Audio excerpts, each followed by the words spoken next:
चलिए आज हिंदी में 3.3 प्रश्न क्रमांक 7 का उत्तर हम लिखेंगे। प्रश्न बोल रहा है, प्रधानमंत्री ने इस घटना की सारी अंतर्राष्ट्रीय जिम्मेदारी अपने सर पर ले ली। इस पंक्ति का क्या व्यंग किया गया है? व्यंग मतलब किस प्रकार से इस पंक्ति में घटना का मजाक उड़ाया गया है। ठीक है, तो इस प्रकार से इसका उत्तर लिखेंगे। प्रधानमंत्री ने इस घटना की सारी अंतर्राष्ट्रीय जिम्मेदारी अपने सर पर ले ली है और पेड़ को काटने का हुक्म दे दिया।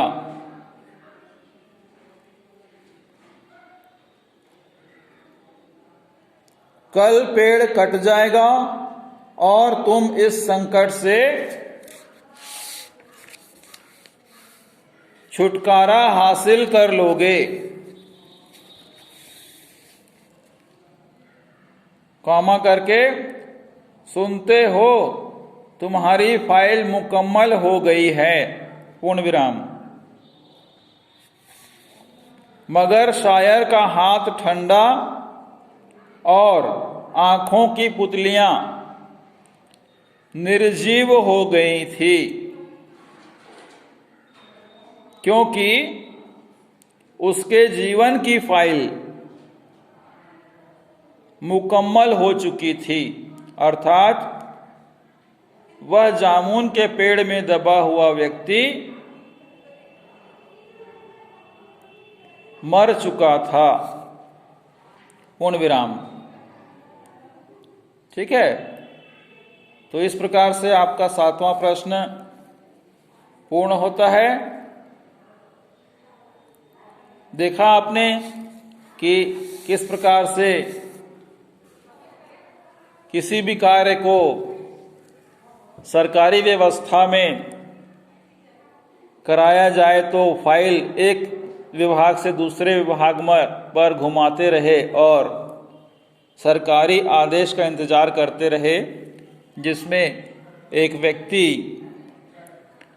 जामुन के पेड़ के नीचे दबा हुआ और उनके आसपास के लोग सरकारी आदेश का इंतजार करते रहे,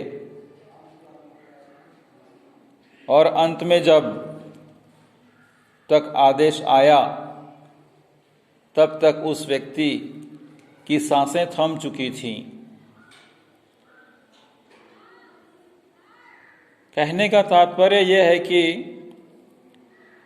कहानीकार ने किस प्रकार से व्यवस्थाओं पर तीखा व्यंग्य किया है, तीखी बातें लिखी हैं, जहाँ कहीं पर कुछ हंसी भी आती है और कहीं कहीं पर सरकारी आदेश के नियमों का पालन करना जान से भी ज़्यादा महत्वपूर्ण समझा जाता है।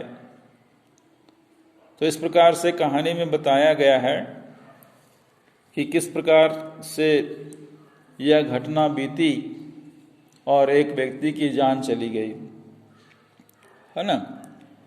तो आज इस अध्याय की समाप्ति हम अगला अध्याय देखेंगे, जो 3.4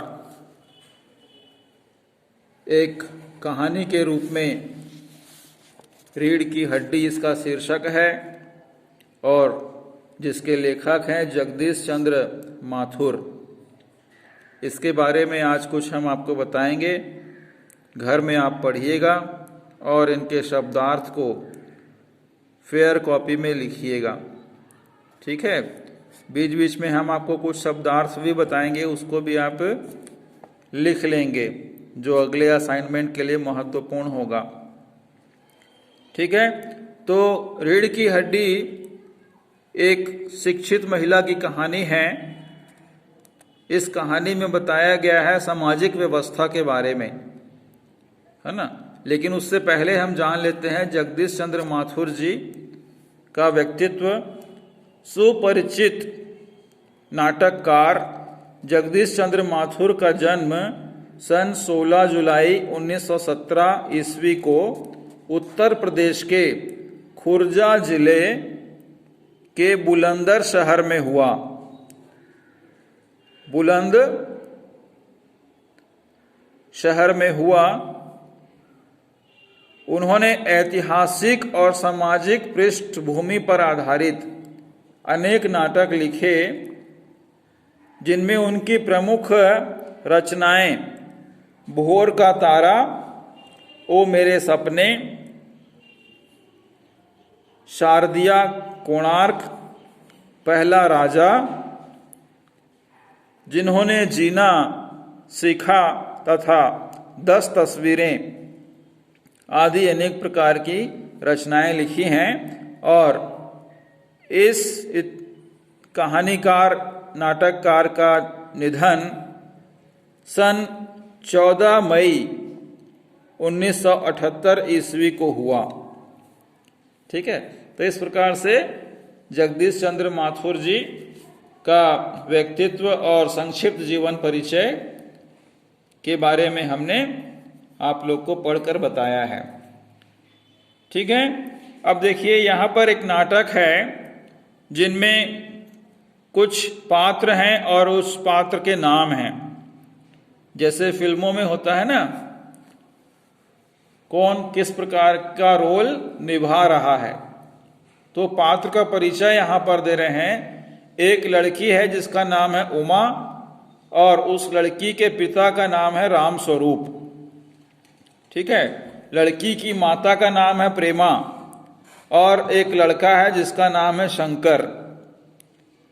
ठीक है, और एक पात्र है लड़के का पिता गोपाल प्रसाद नाम का एक व्यक्ति। ठीक है, और एक राम स्वरूप जी का नौकर है जिसका नाम है रतन। जो लड़की का पिता है राम स्वरूप, उनके घर में काम करने वाला एक नौकर है जिसका नाम क्या है, रतन, है ना। तो इस प्रकार से पाठ में कुछ इस प्रकार से पढ़ेंगे, जैसे मान लो हमारे सामने यह एक चित्र चल रहा है या एक फिल्म चल रही है ना। एक मामूली तरह से सजा हुआ कमरा था। अंदर के दरवाजे में आते हुए जिन महाशय की पीठ नजर आती है, वह अधेड़ उम्र का मालूम होता है। अधेड़ मतलब लगभग उनकी उम्र 60 के आसपास की होगी। ठीक है, एक तख्त में कपड़े पीछे से एक तख्त को पकड़े हुए पीछे की ओर चलते कमरे में आते हैं। कहने का तात्पर्य यह है कि जो व्यक्ति लगभग 60 वर्ष का उम्र का है, वह दूसरे किसी कमरे से एक तख्त मतलब होता है बाजवट, को लेकर पीछे पीछे से चलते हुए कमरे में आते हैं, और तख्त का दूसरा सिरा या दूसरा हिस्सा उनके नौकर ने पकड़ रखा है। ठीक है, अब यहाँ पर क्या बातचीत होती है देखिएगा, नौकर और लड़की के पिता राम स्वरूप के बीच। राम स्वरूप अपने नौकर से कहता है, धीरे धीरे चल, अरे धीरे धीरे चल, तख्त को उधर मोड़ दे, उधर मोड़ दे। कहने का तात्पर्य है कि कमरे में अंदर लेकर आओ और उधर से मोड़ दो। बस बस तख्त को रखे जाने की आवाज आती है और वह कमरे में लाकर बाजवट को रख देता है। फिर नौकर बोलता है, बिछा दूं साहब। राम स्वरूप जरा तेज आवाज में कहता है, और क्या करेगा, परमात्मा के यहाँ जब अक्ल बट रही थी तू देर से पहुंचा था क्या? बिछा दूं साहब। और इतना ये पसीना किस लिए बहाया? चल जल्दी से बिछा दे। बाजवट के ऊपर कुछ चद्दर बिछाने की बात हो रही थी। नौकर तख्ता बिछाता है और हंसता है। ठीक है, फिर राम स्वरूप बोलता है, हंसता क्यों है? जिंदगी भी जवानी में कसरत की है। कहने का तात्पर्य यह है कि बाजवट जरा वजन था, लेकिन उठाते उठाते थोड़ा सा पसीना आ गया। तो उन्होंने क्या बोला कि जवानी में भी हमने कसरत की है, ये तो कुछ भी नहीं है। ठीक है। कलशों से नहाता था लोटों की तरह। कलशों मतलब होता है बड़ा बर्तन जिसमें पानी भर के रखते थे। कलशों से नहाता था लोटों की तरह मतलब छोटे से बर्तन की तरह। ये तख्त क्या चीज है, उसे सीधा कर यूं बस, इस प्रकार से सीधा कर ले। और सुन, बहू जी से दरी मांगला, अपनी मालकिन से एक दरी मांगला इसके ऊपर बिछाने के लिए। चद्दर भी ले आ, कल जो धोबी के यहाँ से आई है वही। और नौकर जाता है, बाबू साहब इस बीच में मेजो पेश ठीक करते हैं, मतलब वहाँ के बाजवट और कुर्सी टेबल को ठीक करते हैं।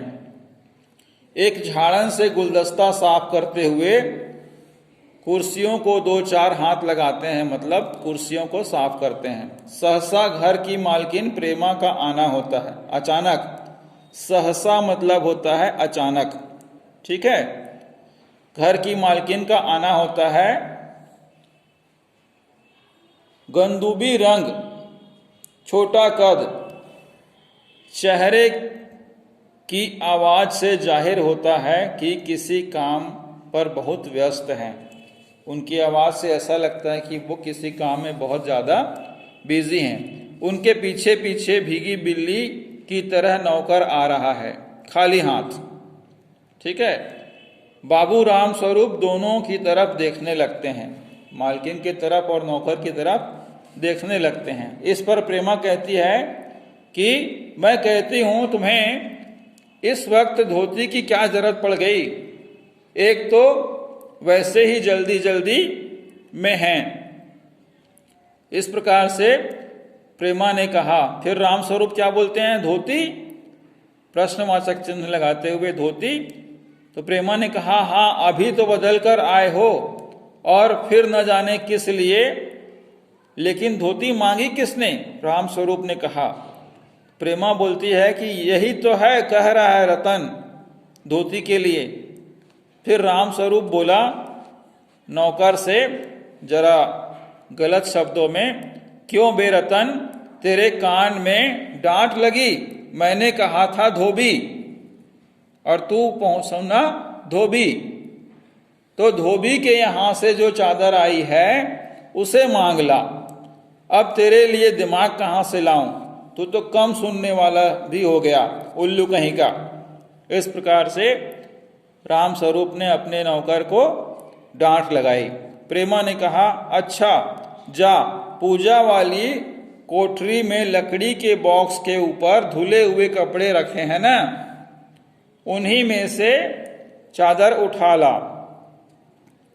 प्रेमा ने नौकर से कहा। रतन ने कहा, और दरी? तो प्रेमा ने फिर क्या कहा, दरी तो यहीं रखी है कोने में, वह तो पड़ी है। फिर रामस्वरूप दरी उठाते हुए और बीबी के कमरे से हारमोनियम उठा ला और सितार भी ले आ। रतन जाता है और पति पत्नी ने दरी में तख्त पर दरी बिछाते हैं। फिर प्रेमा कहती है, लेकिन वह तुम्हारी लाडली बेटी तो मुंह फुलाए पड़ी हुई है। प्रेमा क्या कहती है रामस्वरूप से, तुम्हारी जो लाडली बेटी है वो तो मुंह फुलाए हुए बैठी हुई है। फिर रामस्वरूप जी क्या कहते हैं, मुंह फुलाए हुए, और तुम उनकी माँ किस मर्ज की दवा हो। मर्ज मतलब होता है बीमारी। ठीक है। किस मर्ज की दवा हो, जैसे जैसे करके, जैसे तैसे करके वे लोग पकड़ में आए हैं। अब तुम्हारी बेवकूफ़ी से सारी मेहनत बेकार जाए तो मुझे दोष मत देना। कहने का तात्पर्य यह है कि वो अपनी पत्नी को थोड़ा सा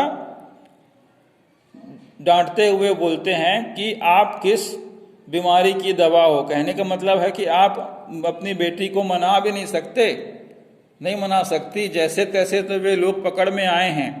अब तुम्हारी बेवकूफ़ी से सारी मेहनत बेकार जाए तो मुझे मत दोष देना। रामस्वरूप जी का तात्पर्य यह है कि उनकी लड़की को कुछ लड़के वाले देखने आने वाले हैं, है ना। तो वहां पर इस प्रकार की तैयारियां चल रही हैं। ठीक है, तो प्रेमा कहती है कि तो मैं ही क्या करूं, सारे जतन कर हार गई। मतलब बहुत से समाधान निकालते हुए हार गई, प्रयास करते हुए हार गई। तुम्ही ने तो उसे पढ़ा लिखा कर सर पे चढ़ा रखा है। मेरी समझ में तो पढ़ाई लिखाई का जंजाल आता नहीं, अपना जमाना अच्छा था। आ और ई पढ़ ली, गिनती सीख ली, और बहुत हुआ तो स्त्री सुबोधिन पढ़ ली। सच पूछो तो स्त्री सुबोधिन में ऐसी ऐसी बातें लिखी हैं, ऐसी बातें कि तुम्हारी बीए एमए की पढ़ाई में भी नहीं होगी। आजकल के लक्षण तो अनोखे ही हैं। इस प्रकार से प्रेमा बोलती है कि हमारा समय ही अच्छा था, थोड़ी सी पढ़ाई कर ली, घर का कुछ कामकाज सीख लिया और कुछ अच्छी व्यवहारिक बातें सीख ली, जो आपके पढ़ाई में चाहे एमए हो या बीए हो उसमें नहीं होती होगी। आजकल के तो लक्षण ही अनोखे हैं। मतलब आजकल के जो व्यवहार हैं, जो बातें हैं, जो आदतें हैं, वो अनोखे हैं, अलग प्रकार के हैं। हमारा ही समय अच्छा था। इस प्रकार से प्रेमा ने राम स्वरूप से बातचीत के दौरान कही। ठीक है, तो आज के लिए इतना ही। अगला पेज हम कल देखेंगे कि इस कहानी में और क्या रोल दिखता है और कौन किस प्रकार की बातें कहता है। ठीक है, कहने का तात्पर्य यह है कि ये जो पाठ है वो एक पढ़ी लिखी लड़की का है, जिसे कुछ मेहमान लोग देखने के लिए आते हैं, है ना।